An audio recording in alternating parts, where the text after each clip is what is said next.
Hello বন্ধুরা, আমি doctor Jayanta Chakraborty, consultant homeopath. আমি আমার কনসেপ্ট অফ ডিজিজ চ্যানেলে আপনাদেরকে সকলকে স্বাগত জানাই। আগে বেলাডোনা নিয়ে 3টি ভিডিও আমরা করেছি এবং তাতে বেশ কিছু রুব্রিক আমরা পুঙ্খানুপুঙ্খ আলোচনা করার চেষ্টা করেছি। আজকে বেলাডোনা নিয়ে নতুন কিছু স্টেট আমরা আলোচনা করব এবং আশা করি আগের ভিডিওগুলি আপনাদেরকে ভালো লেগেছে। যে আজকের যে প্রথম রুব্রিক সেটি হলো সুপারস্টিশিয়াস। সুপারস্টিশিয়াস মানে হলো কুসংস্কারাচ্ছন্ন মন বা অন্ধবিশ্বাসী মন। অন্ধবিশ্বাস নিয়ে চলা একজন ব্যক্তিত্ব, কুসংস্কারাচ্ছন্ন মন নিয়ে চলা একজন মানুষ, যার মন কুসংস্কারে ভরা, যিনি সায়েন্স বা সায়েন্সের নতুন নতুন অ্যাপ্রুভ জিনিসগুলোর প্রতি খেয়ালই রাখেন না, যেগুলো রিয়েল, যেগুলো পসিবল, সেইগুলোতে বিশ্বাস করেন না, সায়েন্টিফিক অ্যাপ্রোচকে মানেন না, সায়েন্টিফিক কনসিডারেশনের উপর পাত্তাই দেন না, সেই একজন বিশেষ ব্যক্তিত্ব হলেন সুপারস্টিশিয়াস।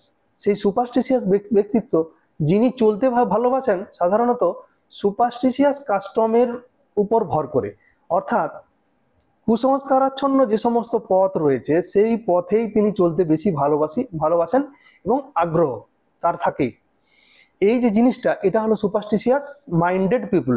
তাহলে সুপারস্টিশিয়াস আমরা দেখছি যে এমন একজন ব্যক্তি যিনি অন্ধবিশ্বাসী, যিনি অ্যাকচুয়ালি সুপারস্টিশিয়াস মাইন্ড বা সুপারস্টিশিয়াস কাস্টমস নিয়ে চলতে ভালোবাসেন, রোগ সারানোর ক্ষেত্রে বিভিন্ন ধরনের পন্থা অবলম্বন করেন, যা কিন্তু মেডিসিন নয় এবং সায়েন্টিফিক কোনো অ্যাপ্রোচ নয়, কোনো সায়েন্টিফিক অন্যান্য পদ্ধতি নয়। ধরুন একটা কালো তাগা বেঁধে রেখেছে তার রিউমেটিক পেন কন্ট্রোল করার জন্য বা সাইটিকা পেন কন্ট্রোল করার জন্য, অথবা কিছু একটা বিশেষ মেসেজ বা তেল বা ব্যবহার করছেন যেটাতে কেউ ধরুন ঝাড়ফুঁক করে সেটাকে তাকে দিয়েছে। এই ধরনের বিশ্বাস করেই তিনি চলতে ভালোবাসেন। ইনি হচ্ছেন বেলেডোনা। বেলেডোনার মাইন্ডে সুপারস্টিশিয়াস এই ধরনেরই আমরা পাবো। এইবার আমরা যদি দ্বিতীয় রুব্রিকে যাই, দ্বিতীয় রুব্রিক হলো গ্যামলিং প্যাশন ফর। গ্যামলিং মানে আমরা জানি বাংলাতে সেটা হলো জুয়া খেলা। এবার অ্যাক্টিভ যে মানুষটা অ্যাক্টিভিটি শো করে কি না, রিস্কিং মানি, মানে টাকাটাকে রিস্ক ভাবে কোনো জায়গায় লাগিয়ে দেওয়া, অথবা ধরুন বেটিং অফ মানি, টাকাটাকে বেট করে বা গেম খেলে টাকাকে লাগিয়ে দিচ্ছে। ঠিক সেই রকমই যদি আমরা গ্যামলিং প্যাশন ফর দেখি, তাহলে দেখব যে রোগ হয়েছে, রোগ সারাতে হবে, বিশেষ কোনো একটা জায়গায় গিয়ে কিছু না বুঝে একটা মোটা অঙ্কের টাকা সেখানে লাগিয়ে দিল। ডাক্তার কি ধরনের বিশেষজ্ঞ, কোন বিষয়ে তিনি পারদর্শী, সেই ব্যাপারটা না জেনে তার একটা বিশেষ ধরনের রোগ নিয়ে একটা অন্য ডিপার্টমেন্টে চলে গেল, সেখানে গিয়ে সমস্ত কিছু টেস্ট করিয়ে নিয়ে সেখান থেকে সে ফিরে চলে এলো। সেক্ষেত্রে সে লাভবান না হয়ে লুজার বেশি হবে। তাহলে গ্যামলিং প্যাশন ফর মানে না বুঝে একটা মোটা অঙ্কের টাকা কোনো জায়গায় লাগিয়ে দেওয়া। অনেককেই দেখবেন পেশেন্ট এসে আপনাদের প্রাইভেট ক্লিনিকে, ওপিডিতে বা বিশেষ বড় বড় যে সমস্ত চিকিৎসা সেন্টারগুলি আছে সেখানে বলছে যে আমাকে যেখানে বলেছে আমি সেখানেই গেছি, কোনোভাবেই আমি কোনো জায়গা বাদ দিইনি, এটাতে গেছি এবং অমুক অমুক বড় বড় জায়গাতে গিয়ে আমি কিন্তু প্রচুর টাকা খরচা করেছি, সেখান থেকেও বিশেষ লাভবান আমি হইনি। তার পিছনে কারণটা যদি আপনি দেখেন, তাহলে আপনি অবশেষে বুঝতে পারবেন ইনি গ্যামলিং প্যাশন ফর করে গেছেন, মানে বিশেষ উদ্যোগী হয়ে, এবং তার মনের ওই যে ধারণাটা যে একটা মোটা অঙ্কের টাকা লাগিয়ে দিলেই বা একটা জায়গায় ইনভেস্ট করলেই মনে হয় এখান থেকে সঠিক ফল ফলবে, সেটা কিন্তু প্র্যাকটিক্যালি হয় না। এইবার আমরা যদি তৃতীয় রুব্রিকে যাই, যেটা হলো ফেনিং সিক।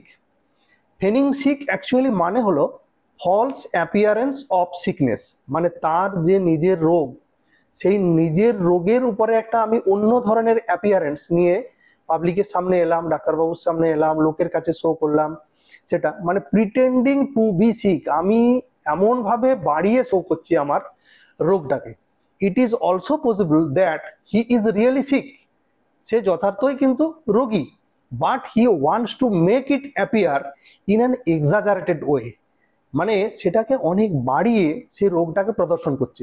ধরুন একটা ছোট্ট উদাহরণ দিই, যেমন চেম্বারে এসেছে একজন পেশেন্ট, তার হয়তো পেটে হালকা ব্যথা আছে, সে দেখলো 10 জন রোগী বসে আছে, তাহলে এমন ভাবে সে চিৎকার চেঁচামেচি, তার বিভিন্ন রকমের মুখের থেকে আওয়াজ বের করা, এমন ভাবে তার আচরণ সে শুরু করলো যাতে অন্যান্য পেশেন্ট বাধ্য হয়ে তারা বলল যে আপনাকে ছেড়ে দিই, আপনি যান, আপনি খুব কষ্ট পাচ্ছেন, আপনি ডাক্তারবাবুকে গিয়ে আগে দেখান।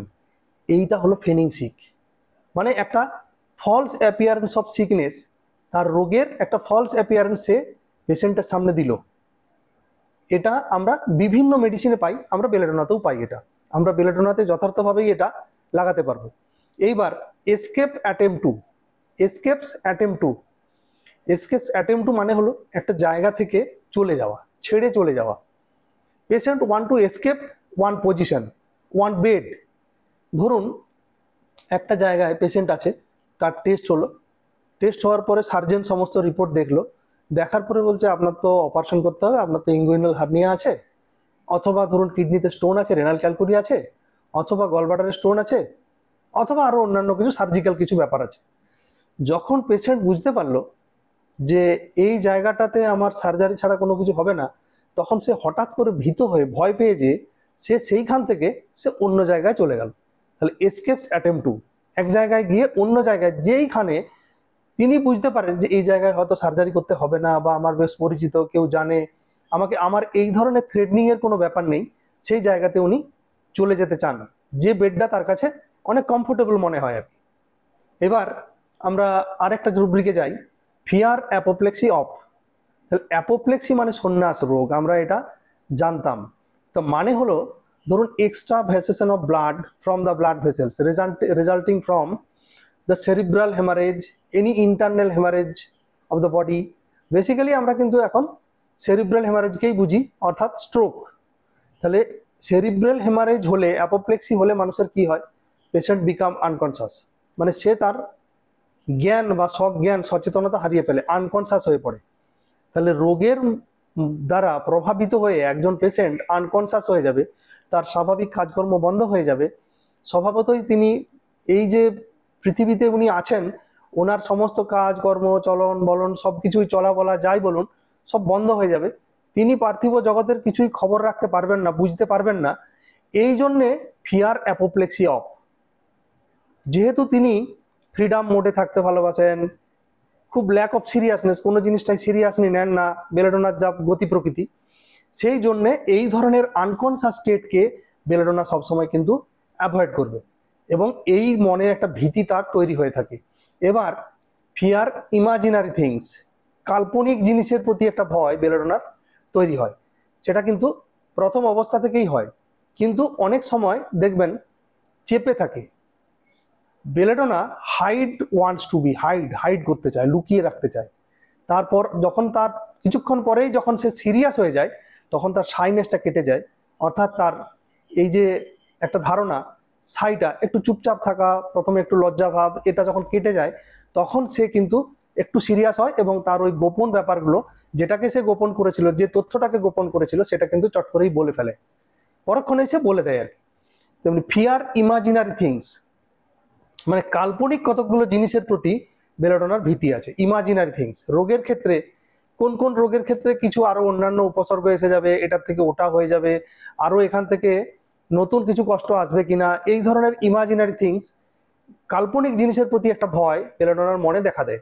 এবং এই বিষয়গুলোতেই কিন্তু লাইট ডিজায়ার পেতে চায়, মানে ডাক্তারবাবুদেরকে বা যারা ধরুন জ্ঞানী, রোগ সম্পর্কে বোঝেন, তাদের কাছে বিভিন্ন বিষয় কিন্তু প্রশ্ন করেন, এবং এই ধরনের সিমিলার রোগে কেউ ভুগেছে সেই সমস্ত পেশেন্টের কাছে গিয়েও কিন্তু বেলেডোনা প্রশ্নগুলো রাখতে থাকে এবং তার উত্তর পেতে চায়, এবং তার ভয়টাকে কাটিয়ে নিতে চায় আর কি। এবারে আরো একটা রুব্রিকে যাই আগে, তা হলো ফাইট ওয়ান্টস টু বি। আমরা এমনি দেখেছি বেলেডোনা খুব রাগী, খুব ফারি বা রেগ।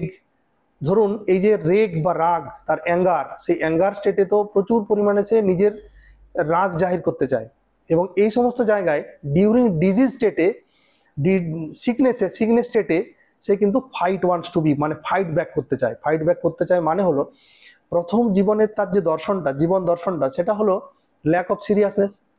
সে জীবন বোধকে অত গুরুত্ব দেয়নি, রোগকে গুরুত্ব দেয়নি, কোনো কষ্টকে বাড়তে সাহায্য করেছে, কোনোভাবেই গুরুত্ব দেয়নি। যখন সে বুঝেছে যে রোগটা তার উপরে পেয়ে বসেছে, অনেকটা বেড়ে গেছে, অনেক প্রভাব বিস্তার করেছে, এবং এর রুট কিন্তু অনেক বেশি, তখন he is really dedicated and wants to fight back. সে কিন্তু সেই জায়গা থেকে আবার পুনরায় একটা জেহাদ ঘোষণা করে, মনের মধ্যে একটা জোর নিয়ে আসে, বল নিয়ে আসে এবং এটার বিরুদ্ধে লড়াই করতে চায়। এই ধরনের একটা দৃঢ় মানসিকতা সম্পন্ন বেলেডোনাতে পরিণত হয়, যেটা প্রথমে আমরা দেখলাম যে ল্যাক অফ সিরিয়াসনেস স্টেট। এরপরে ঠিক এই রুব্রিকটার খুব কাছাকাছি রুব্রিক আমরা একটা ডেলিউশনেও পাই, যেটা হলো ডেলিউশন ওয়ার বিইং অ্যাট। মানে যখন সে এই ধরনের লড়াই করছে, রোগের সঙ্গে বুক চিতিয়ে লড়াই করছে যে এটা আমাকে সারাতেই হবে, that means cured desire to be cured fast, আমাকে তাড়াতাড়ি এই রোগের থেকে মুক্তি পেতে হবে, তখন ওয়ার বিইং অ্যাট মানে I myself present in the battlefield, আমি এই যোগের অর্থাৎ রোগের ক্ষেত্রে, রোগের জায়গাতেই আমি দাঁড়িয়ে আছি, রোগের যুদ্ধক্ষেত্রে আমি দাঁড়িয়ে আছি, এখান থেকে আমার কোথাও যাওয়ার নেই, আমি এখান থেকে যেতে চাই না। আমরা দেখছি ধরুন যুদ্ধক্ষেত্রে কোনো সৈনিক যখন যুদ্ধ করে, তখন কি যুদ্ধক্ষেত্র ছেড়ে সেই সৈনিক বাইরে যেতে পারে? কখনোই পারে না।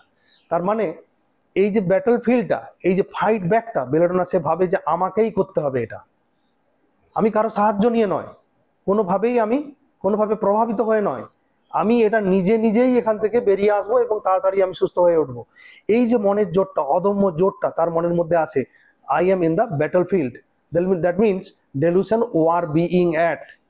এইবার আমরা কিছু রুব্রিক আগে ছোট ছোট কেসের ক্ষেত্রে দেখে থাকি, যেমন ধরুন শেমলেসনেস মানে হলো লজ্জাহীনতা, মানে লজ্জা নেই, নির্লজ্জ বেহায়াপনতা তা কিন্তু নয়। এই যে ধরুন আমরা বেলেডোনা পড়ে এসেছি, প্রতিটি কথার কিন্তু অপরিসীম গুরুত্ব আছে। লজ্জাহীনতা বলতে চাইছি এই জন্যেই, but naked wants to be, patient ধরুন কোনোভাবে একটা রোগে আক্রান্ত হয়েছে, তো বেলেডোনা আমরা প্রথমেই জানতাম একজন বিউটিফুল লেডি, যার মনের মধ্যে কিনা একটা লজ্জা আছে, একটা শরম আছে, একটা হিন্দিতে হায়া বলে একটা জিনিস আছে। এইটা যখন আস্তে আস্তে তার কেটে যায়, তার রোগের দ্বারা সে প্রভাবিত হতে থাকে, কোনোভাবে সে রোগে আক্রান্ত হয়, তখন সে প্রথমে বলতে চায় না। কেন? তার শাইনেস তাকে বলতে দেয় না।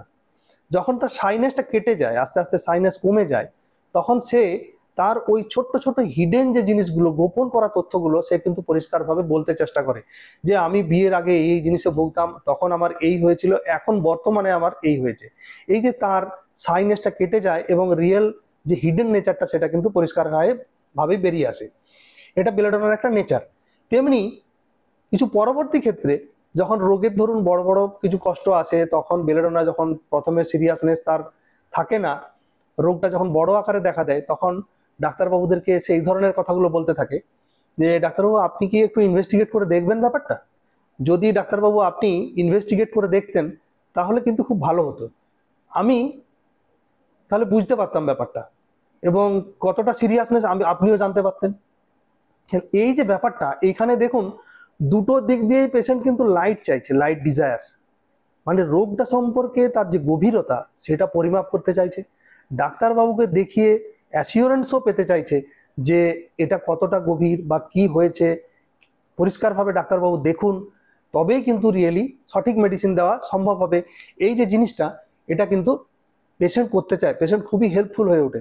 এই জন্যে আমরা বলি যে নেকেট ওয়ান্টস টু বি, মানে যেটাকে সে এতদিন লুকিয়ে রেখেছিল সেই জায়গাটা তার খুলে গেল, পরিষ্কারভাবে সে ওপেন করতে চাইছে, সেই সময় তার লজ্জাটাকেও সে যেন হারিয়ে ফেলে, তবু পরিষ্কারভাবে ডাক্তারবাবু দেখুক। এক্ষেত্রে কিছুটা পেশেন্ট অবশ্যই সেমলেসনেস হয়ে পড়ে। এবার আমরা ধরুন রাগের ক্ষেত্রে কিছু কিছু রুব্রিক বেলেডোনার আলোচনা করেছি, যেগুলো ধরুন বাইট ডিজায়ার টু বাইট বা কিল ডিজায়ার, মানে মারতে চায়, মারতে উদ্যত হয়, মেরেও দেয়, স্ট্রাইকিং ডিজায়ার টু স্ট্রাইক, আবার থ্রোয়িং থিংস অ্যারাউন্ড, কিছু জিনিস ছুঁড়ে দেয়, আবার ধরুন strike his head on the wall, ওয়ালে গিয়ে মাথা ঠুকে নেয়। এই যে রুব্রিকগুলো আমরা রাগের ক্ষেত্রে দেখেছি, এগুলো আমরা দেখে প্রতিটা জিনিসের বর্ণনাও করেছি। এইবার আরো একটা জিনিস দেখেছিলাম, পাইরোমেনিয়া বা fire wants to set things on, মানে একটা সঠিক জিনিস আছে, একটা সেট জিনিস আছে যেটার উপরে সে আগুন ধরিয়ে দিতে চাইছে। তাহলে এই যে রুব্রিকগুলো আমরা দেখলাম, এটা ডিউরিং ডিজিজ স্টেটে হি ওয়ান্ট টু, এই ডিজিজ স্টেট বা সিকনেস স্টেটে হি wants to keep fire on the set things, মানে আগুন ধরিয়ে দিচ্ছে, রেগে যাচ্ছে, রেগে তার বিভিন্ন অ্যাটিটিউড সে শো করছে, এটা কিন্তু আমরা আগে দেখলাম। এবারে এই কিল ডিজায়ারটা আমরা দেখলাম। কিল ডিজায়ার মানে রেগে যাচ্ছে, রেগে উদ্যত হয়েছে, বিভিন্ন রকমের কাজ করছে বা অ্যাক্টিভিটি করে ফেলছে। আরো একটা রুব্রিকের সাথে আমরা দেখেছি, সেটা হলো ইন্ট্রিগুয়ার, মানে ষড়যন্ত্রকারী। বিভিন্ন বিষয়ে সে বিভিন্ন ধরনের প্ল্যান করছে, কাকে কিভাবে কারো ক্ষতি পৌঁছানো যাবে, কাউকে কিভাবে আঘাত করা যাবে, কাউকে কিভাবে মারা যাবে, কাউকে কিভাবে বিপদে ফেলা যাবে। এই ষড়যন্ত্রকারী যে সমস্ত ইয়েগুলো, কথাগুলো, সেটা কিন্তু বেলেডোনার মুখ থেকেই বেরিয়ে আসে বা বেলেডোনার মাথা থেকে বেরিয়ে আসে। এটা আমরা কখনো সাধারণত কোনো জায়গায় দেখিনি। কিন্তু ইন্ট্রিগুয়ার বলে একটি কথা আছে, যার মানে হলো ষড়যন্ত্রকারী, যিনি ষড়যন্ত্র করেন। এইবারে আরেকটা রুব্রিক, সেটা হলো ইনস্যানিটি, মানে ফিজিক্যাল মেন্টাল ম্যাডনেস। অ্যাকচুয়ালি সে অ্যাবনর্ম্যাল ব্যবহার করছে, সে মাইন্ডের দিক দিয়েই করছে, ফিজিক্যালি করছে, কোনোভাবে করছে। ফ্রম ফ্রাইট ফ্রম, তাহলে ইনস্যানিটি ফ্রাইট ফ্রম, হঠাৎ করে ভয় যে পেয়ে যাওয়ার পরে তার মানসিক এবং শারীরিক কিছু অ্যাবনর্ম্যাল সিমটম দেখা দিয়েছে, এটা হলো ইনস্যানিটি ফ্রাইট ফ্রম। আবার ইনস্যানিটি গ্রিপ ফ্রম, কোনো একটা দুঃখ, কোনো একটা বিষাদ, কোনো একটা স্যাড ইভেন্ট, কোনো একটা স্যাড থিংস তার মনের মধ্যে হয়ে যাওয়ার পরে, সে মানসিকভাবে আঘাত পাওয়ার পরে সে তার এই জিনিসটা ইনস্যানিটি একটা তৈরি করেছে, একটা পাগলপন তৈরি করেছে, একটা অ্যাবনর্মাল ব্যবহার তৈরি করছে। এবার আমরা ইনস্যানিটি ওয়ান্টনেস উইথ মানে হলো একটা ক্রুয়েল ডিসপোজিশন, মানে ক্রুয়েল ব্যবহার, নির্মম, নিষ্ঠুর, নির্দয় ব্যবহার। যে ব্যবহারটা মানুষকে আঘাত পৌঁছায়। আমরা বলি সে বুদ্ধিমত্তার সাথে কিন্তু এই ধরনের ঘটনা ঘটায়নি, এই জন্যে এর মানেটা ঠিক বেবকুফিওয়ালা কাম হ্যায়, মানে বোকার মতো সে কাউকে বোকার মতো পাগলেরপন আচরণ করছে, বোকার মতো পাগলপনের আচরণ করছে। এটা আমরা বারবার বলি, কোনো সময় এই ঘটনা আমরা দেখে থাকি, কোনো সময় কেউ করছে সেটা উপলব্ধি করতে থাকি। তাহলে এই যে বোকার মতো পাগলপন, এটাই হলো ইনস্যানিটি, ম্যাডনেস, ওয়ান্টনেস উইথ। এই রুব্রিকটাও আমরা কিন্তু কাজে লাগাতে পারবো যদি আমরা সঠিকভাবে অনুধাবন করতে পারি বা বুঝতে পারি বা পেশেন্টের মধ্যে পাই। এবারে আমরা আরেকটা জিনিসে যাই, সেটা হলো কোয়াইট ওয়ান্টস টু বি, মানে ডিজিজ স্টেটে পেশেন্ট চুপচাপ হয়ে যায়, শান্ত হয়ে যায়, শান্ত হতে চায়। কোয়াইট মানে motionless, wants to stay in one position, want to settle his body and mind, একটা জায়গায় সেটেল হয়ে থাকতে চায়। এই যে ডিস্টার্ব, অ্যাভার্স বিইং, এই দুটো রুব্রিক খুব কাছাকাছি, আমরা অনেক রেমেডিতে, অনেক মেডিসিনে পাবো। Quiet wants to be, disturb, averse being, indifference everything to, এই রুব্রিকগুলো আমরা বিভিন্নভাবেই কাজে লাগাবো। কিন্তু এটা বেলেডোনাতেও আছে, মানে যখন সে রোগে আক্রান্ত হয়, রোগের সিমটম তাকে পীড়া দেয়, কষ্ট সে পায়, মানসিক উৎপীড়ন শুরু হয়, মানসিক কষ্ট হয়, তখন বেলেডোনা পেশেন্ট চুপচাপ হতে চায়, শান্ত হতে চায়, শান্ত হয়ে থাকতে চায় এবং একা থাকতে চায়, যাতে কেউ ডিস্টার্ব না করে। ডিস্টার্ব তার পছন্দ হয় না। এইবার আরো একটা নতুন রুব্রিকে যাই, সেটা হলো স্কর্ন ফিলিং বা elements from scorn being. Scorn feeling কি জিনিস না, স্কর্ন হলো অ্যাকচুয়ালি কেউ তাকে, ধরুন, পীড়া দিচ্ছে, মানে একটা জায়গায় তিরস্কৃত হচ্ছেন, অপমানিত হচ্ছেন। মানে ধরুন একজন স্কুলের হেডমাস্টার মশাই, রিটায়ার্ড হেডমাস্টার মশাই, তাকে স্কুল থেকে কোনো জায়গায় নিমন্ত্রণ করা হয়েছে, তিনি এসেছেন, তাকে সসম্মানে কোনো জায়গায় চেয়ারে বসানো হলো না, ঠিকঠাকভাবে তাকে উত্তরীয় দিয়ে বরণ করা হলো না। যেখানে কিনা অন্যজনকে বরণ করা হলো পুষ্পস্তবক দিয়ে, কিন্তু রিটায়ার্ড হেডমাস্টার মশাইয়ের জন্য সেটা হলো না। তাওকে ওনাকে কিছু কথা বলতে দেওয়ার জায়গাটাও করা গেল না। উনি যে স্কুলের জন্য কিছু করেছিলেন সেই অবদানের কথাও জানাতে পারলেন না। মনে কষ্ট পেয়ে তিনি বাড়ি ফিরে গেলেন। এবার তিনি তার যে মনের মধ্যে কষ্টটা হলো, যেটা নিয়ে তিনি ফিরে গেলেন, সেটা হলো স্কর্ন ফিলিং, মানে তিরস্কৃত হয়ে ফিরে গেলেন, অপমানিত হয়ে ফিরে গেলেন। এলিমেন্টস ফ্রম স্কর্ন বিইং, মানে অন্তরে তিনি অপমানিত হলেন। এটা হলো স্কর্ন ফিলিং বা স্কর্ন বিইং। এটা বেলেডোনাতেও আছে, আর ব্রায়ানিয়াতেও আছে, আরো অন্যান্য রেমেডিতে আমরা পাবো। আমরা এই ঘটনাটাকেও কিন্তু, এই রুব্রিকটাকেও আমরা এইভাবে বুঝে নিয়ে আমরা কাজে লাগাতে পারি। এবার আমরা আরো একটা রুব্রিক, রাগের রুব্রিক, যেটা আমরা বললাম kill desire to bite, desire to bite, আমরা বড়দের ক্ষেত্রে এই রুব্রিকটা পাবো, যেটা হচ্ছে কোয়ালসাম স্লিপ ইন। কোয়ালসাম মানে হলো ঝগড়া বা ম্যালিশিয়াসনেস, মানে ঝগড়া করে ফেলা, কথা কাটাকাটি করে ফেলা, ঝগড়া করে ফেলা, নিজেকে ধরুন না সামলে না না রাখতে পারা, ইমোশনটাকে কন্ট্রোল না করতে পারা। এবার স্লিপ ইন, খুব গুরুত্ব দিন এই কথাটার উপরে, কোয়ালসাম স্লিপ ইন। ঘুমিয়ে কি কেউ ঝগড়া করে, বা ঘুমের ঘোরে কারো ঝগড়া হয়? কখনোই সম্ভব নয়। কিন্তু আমাদের এই রুব্রিকে হয়। অ্যাকচুয়ালি বেলেডোনা কি করে? বেলেডোনা তো হঠাৎ করেই ঝগড়া করে ফেলে, কথা কাটাকাটি করে ফেলে, বুঝতেই পারে না কি করছে। তাহলে ঝগড়া কখন করলো? না, যার সাথে ঝগড়া করা চলে না, যেখানে আমার ঝগড়া করার কোনো রূপ দেখানো যায় না, না বুঝে আমি কোনো কাজ করে ফেলছি, আমার অজ্ঞানতায় কোনো কাজ করছি, আমার আনকনসিয়াস লেভেল অথবা আনকনসিয়াস স্টেটে থেকে আমি কাজ করছি। অনেকে আমরা উদাহরণ দিয়ে এই কথা বলে থাকি যে তোমার কি কোনো জ্ঞান নেই, তুমি ঘুমিয়ে ঘুমিয়ে এই কাজটা করতে পারলে। মানে ঘুমিয়ে করলে মানে কি, তুমি সজ্ঞানে করলে না। তাহলে ঝগড়া করলে তুমি অজ্ঞানে করলে, সজ্ঞানে করলে না। এটা হলো কোয়ালসাম স্লিপ ইন। এরপর আমরা যদি যাই, sadness perspiration during, sadness heat during, sadness fever during, এই তিনটে ছোট ছোট রুব্রিক আছে। তো স্যাডনেস মানে হলো একটা state of displeasure, state of sorrowfulness, state of sad, মানে যেখানে তা পার্সোনালি একজন ব্যক্তি খুব দুঃখের সাথে আছেন, মনের মধ্যে কোনো সুখ নেই, কোনো প্লেজার নেই, কোনো আনন্দ নেই, নিরানন্দ ভাব, তার মনের মধ্যে একটা মানসিক কষ্ট আছে, একটা বিষাদ আছে, বিষণ্ণতা আছে, সেটা স্যাডনেস স্টেট।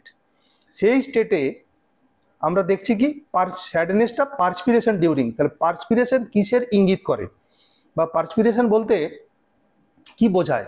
পার্সপিরেশন হলো একটা এমন একটা অবস্থা যেটা হলো একটা লেবোরিয়াস প্রসেসকে বোঝায়। একটা লেবার দিয়ে একটা বড় কাজ করে একটা সাকসেসফুল হলে প্রচুর পরিশ্রমের ফলে যখন শরীর থেকে প্রচুর পরিমাণে ঘাম বেরোয়, সেটা হলো একটা ওভারওয়ার্কের ফল। সেই ওভারওয়ার্ক হওয়ার পরে যখন শরীর থেকে ঘাম বেরোয় একজন ব্যক্তির, তখন মনের মধ্যে তার একটা স্বাচ্ছন্দ্য, আনন্দ, উৎফুল্লতা ভাব প্রকাশ পায়। তাহলে ঘাম কিসের পরিচায়ক? ঘাম হলো একটা সফলতার পরিচায়ক।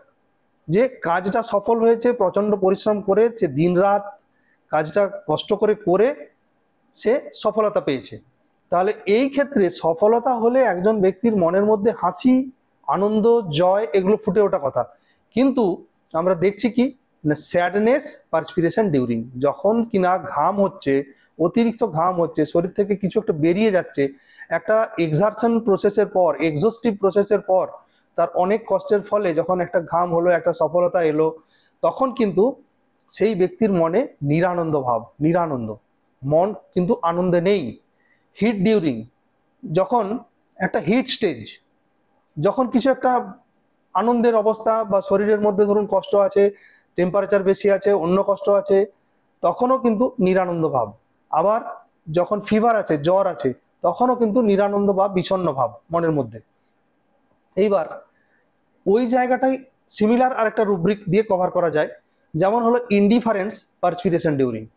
ইনডিফারেন্স মানে হলো যে পার্সপিরেশন হচ্ছে তার সফলতার পরিচায়ক, পার্সপিরেশন হওয়া সত্ত্বেও কিন্তু সেই ব্যক্তির মনে কোনো ডিফারেন্স আনতে পারছে না, কোনো পরিবর্তন আনতে পারছে না, যে সে কিন্তু নিরানন্দ, নিরলস, চুপচাপ, কোনো পরিবর্তনহীন, যেমন স্টেটে ছিল সেই অবস্থাতেই আছে, একই অবিচলভাবে আছে।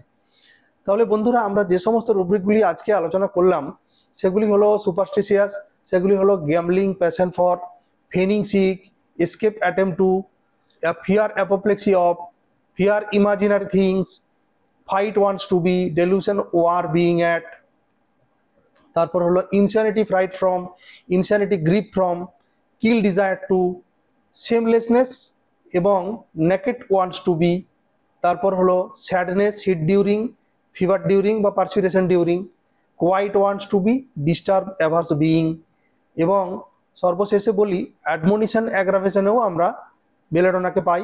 এবং অ্যাডমোনিশন মানে হলো একজন বাচ্চা বলুন, অন্য ব্যক্তি বলুন, কাউকে যদি আমরা কোনো অ্যাডভাইস দিয়ে থাকি, একটা পিস অফ অ্যাডভাইস, সেই অ্যাডভাইস দেওয়ার পরে অনেকেই গ্রহণ করে, আবার অনেকেই গ্রহণ করে না। তাহলে এই যে অ্যাডভাইসটা, এটা করো না, ওটা করো না, ওটা করলে ভালো, এটা করলে ভালো, এই বয়সে এটা করা উচিত নয়, তোমার শরীরের ক্ষতি হবে।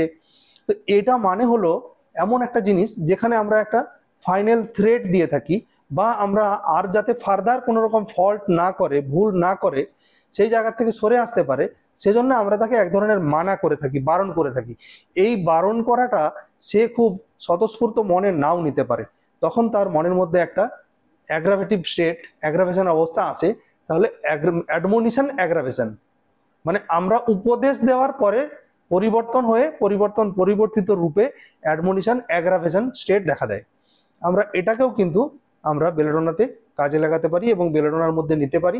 এইভাবে আমরা বেলেডোনাকে সিলেকশন করতে পারবো।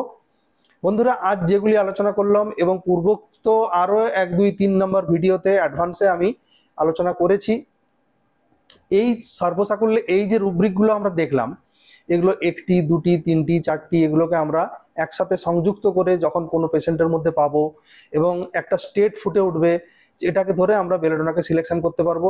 আমি আশা করি আমার এই ছোট্ট ছোট্ট ধারণাগুলো বা এই স্টেট অফ মাইন্ডগুলো বা স্টেটের যে একটা পেশেন্টের যে স্টেট, রোগীর যে অবস্থা, যে অবস্থায় রোগী ডাক্তারের কাছে আসে, তাতে করে এই সমস্ত স্টেটগুলো দিয়ে আপনারা পূর্ণ কেস চেকিং করে বেলেডোনাকে ইউজ করতে পারবেন বা সিলেক্ট করতে পারবেন।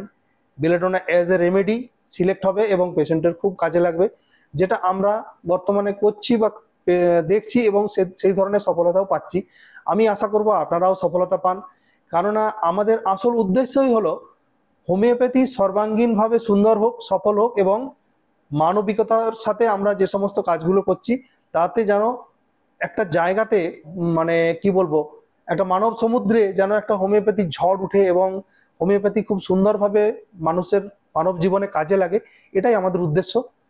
তাই আজ এই পর্যন্ত বলে আমি আমার এই চ্যানেল কনসেপ্ট অফ ডিজিজ থেকে আজকের মতো বিদায় নিচ্ছি। আবার পুনরায় অন্য ভিডিও করে আমি আপনাদের সাথে আবার আসবো। থ্যাংক ইউ, নমস্কার।